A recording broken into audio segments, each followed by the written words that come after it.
जय श्री कृष्ण। राधे राधे दोस्तों, आज के समय में सभी लोग किसी न किसी रूप में मांसाहारी भोजन का सेवन जरूर करते हैं, परंतु क्या आपने कभी सोचा है कि जो मनुष्य मांसाहारी भोजन करता है और फिर ईश्वर की पूजा करता है, क्या ऐसे मनुष्य के पूजा ईश्वर स्वीकार करते हैं? अगर नहीं सोचा तो आज मैं आपको इसी सवाल का जवाब बताने जा रहा हूं, जिसका वर्णन स्कंद पुराण और भगवत गीता जैसे हिंदू धर्म ग्रंथों में विस्तार से किया गया।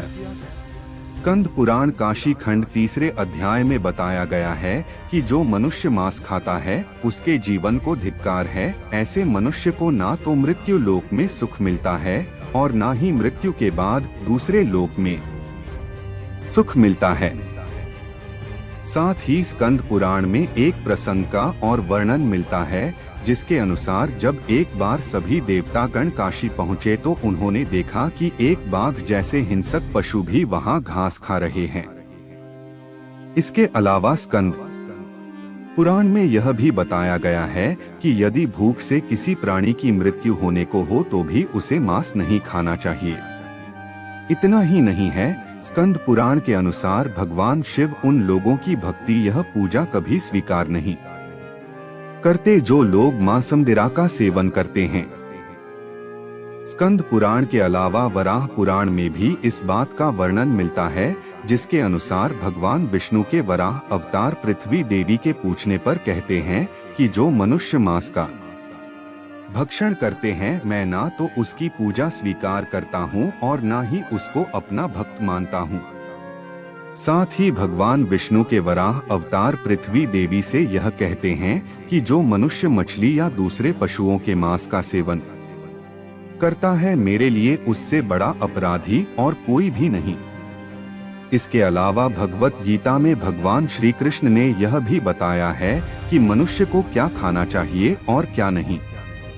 भगवान कृष्ण के अनुसार मांस एक तामसिक भोजन है, जिसके सेवन से मनुष्य की बुद्धि क्षीण होने लगती है और मनुष्य अपनी इंद्रियों पर से नियंत्रण खो देता है।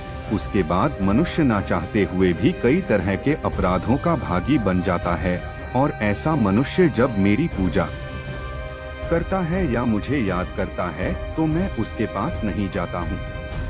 इसके बाद भगवान श्री कृष्ण गीता में कहते हैं कि मांसाहारी भोजन राक्षसों के लिए है, न कि इंसानों के लिए।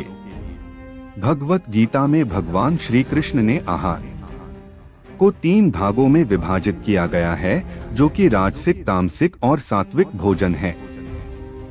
जिसके अनुसार सात्विक भोजन लंबी आयु देने वाला, मन को शुद्ध करने वाला, बल बुद्धि प्राप्त और तृप्ति प्रदान करने वाला है।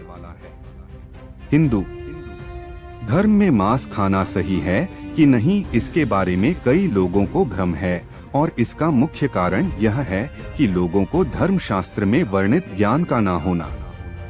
कुछ लोगों का तो यह भी मानना है कि वेद मांस भक्षण को जायज बताता है, लेकिन यह सच नहीं है। सच तो यह है कि वेदों में स्पष्ट रूप से बताया गया है कि पशु हत्या अर्थात पशु बलि आपकी श्रेणी में आता है। वेदों का सार उपनिषद और उपनिषदों का सार भगवत गीता है, जिसके अनुसार वेदों में मांस खाने की संबंध में स्पष्ट मना किया गया है।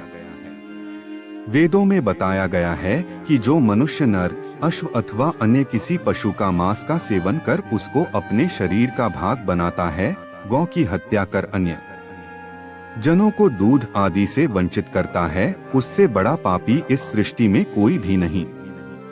यजुर्वेद में बताया गया कि सभी मनुष्य को परमात्मा के सभी रचनाओं को अपनी आत्मा के समान तुल्य मानना चाहिए, अर्थात वे अपने जैसे हित चाहते हैं उसी तरह अन्य का भी हित करें।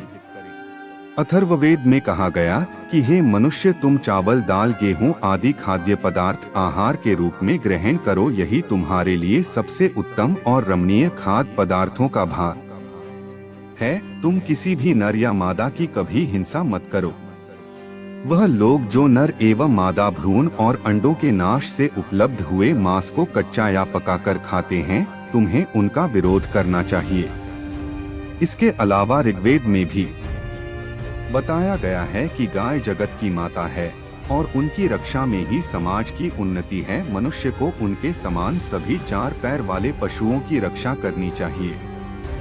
वहीं गरुड़ पुराण में भगवान विष्णु पक्षीराज गरुड़ को एक कथा सुनाते हुए कहते हैं कि जो मनुष्य मांस का भक्षण करता है या फिर मदिरा का सेवन करता है, उसकी भक्ति या फिर पूजा कोई भी देवता स्वीकार नहीं करते और ऐसे मनुष्य को ना ही कोई देवता मदद करते हैं। इसलिए मनुष्य को चाहिए कि वह सात्विक भोजन करे ताकि उसके जीवन काल और मृत्यु के बाद भी ईश्वर का शरण मिल सके। आगे भगवान विष्णु कहते हैं कि जो मनुष्य स्वाद के लिए दूसरे पशुओं की हत्या करता है, उसे मृत्यु के बाद पशुओं की उसी योनि में कई जन्मों तक भटकना पड़ता है और वह भी उसी तरह मारा जाता है जिस तरह खाने के लिए उसने पशु को मारा था। इसलिए मित्रों, यदि आप पूजा या फिर ईश्वर की भक्ति में विश्वास रखते हैं तो फिर मांसाहार का सेवन करना बंद कर दीजिए। वैसे भी मांसाहार भोजन को वैज्ञानिक रूप से उचित नहीं माना गया है। यह मनुष्य को कई तरह के रोगों से भी ग्रसित कर देता है और जहां तक धार्मिक मान्यताओं की बात है, उम्मीद करता हूं आप लोगों को समझ आ गई ही होगी।